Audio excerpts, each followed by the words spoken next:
Hello, welcome to the 2008 stock market crash. I'm your host, Darren Kane.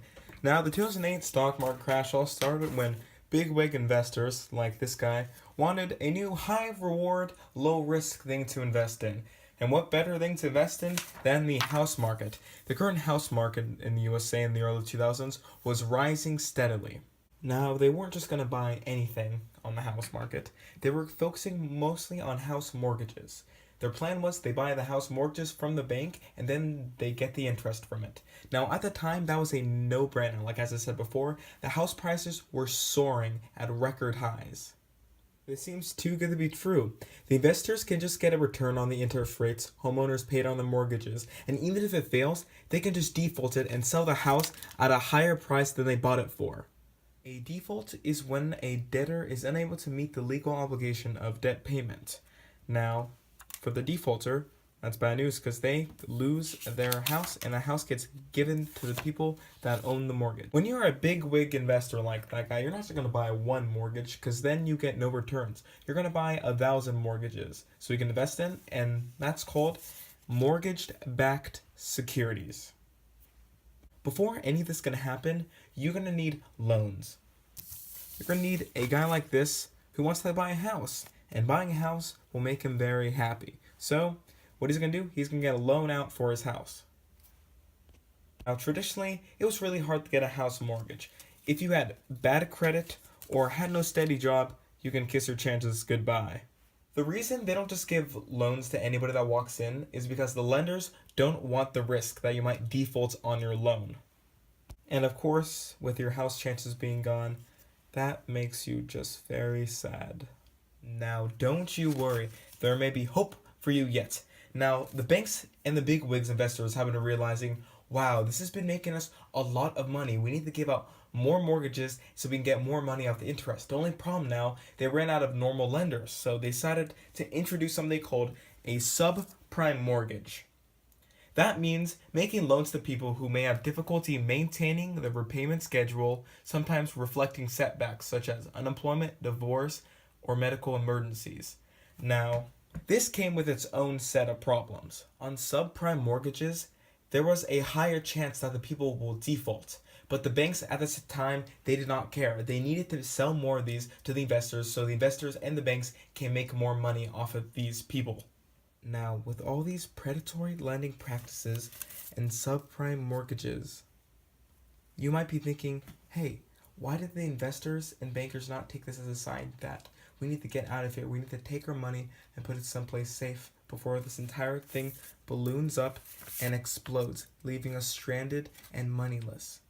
Now, from an outside perspective, that's a lot easier to see. But from the inside perspective, this investor did not realize the weight of all of these actions. And to make matters spiral even more out of hand, popular credit rating agencies gave mortgage backed security a triple A rating, which is the highest rating any investment can get. That meant these investments were safe and profitable. So during that time, and if you invested in mortgage backed securities, you thought you were extremely safe, that this was an amazing investment that would go no wrong. But soon, that will all change. And to add more fuel to the flame, like this needs much more, they started selling CDOs, which are collateral debt obligations. A CDO is a financial product that pulls together cash flow generating assets and repackages this asset pool into discrete tranches that can be sold to investors. And as I said before, because these rating agencies giving these investments triple A ratings, that means the investors are putting so much blind faith in the housing market, so they just keep throwing more and more money without realizing any of their mistakes. And that's because the new lax lending requirements and low interest rates drove housing prices higher, which only made the mortgage-backed securities and CDOs seem like an even better investment than it already was. And this is around the time that we bring back this face in. So at this point, house prices are so high that our friendly guy Bob, he can't even afford his new mortgage payment. So what he does, he defaults out and forecloses his house because he cannot afford these ballooning payments. Now, a big problem with having all those houses foreclosed because that put a bunch of houses back on the market. But at that point, the supply was way more than the demand ever was. No one was looking to buy houses. At that time, house prices came crashing down. The bubble has been popped. So even the people who did not foreclose or did not default, they were stuck paying a mortgage that was worth way more than their house ever was. So eventually, they stopped paying it.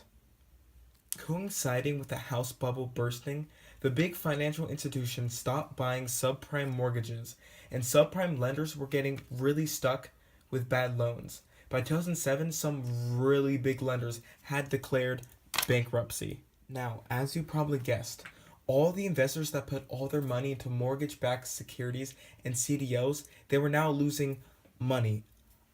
Tons of money. Wait, is this a hope on the horizon?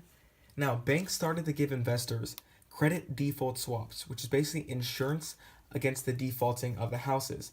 Now, you might be thinking, wow, that's a great idea. But the company that was giving that out, the AIG, they had no money to actually back that up, and it was just false promises. So when that messed up, AIG went kapush. And AIG gave out tens of billions of dollars worth of those insurance policies out. Now, all this together acted as a Rube Goldberg machines for each other that sent the United States into a recession.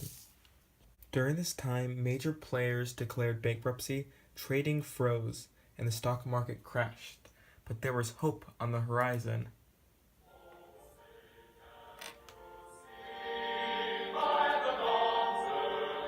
You heard right. The United States government is now in this battle. The first thing they did was enact TARP, which is the Troubled Assets Relief Program.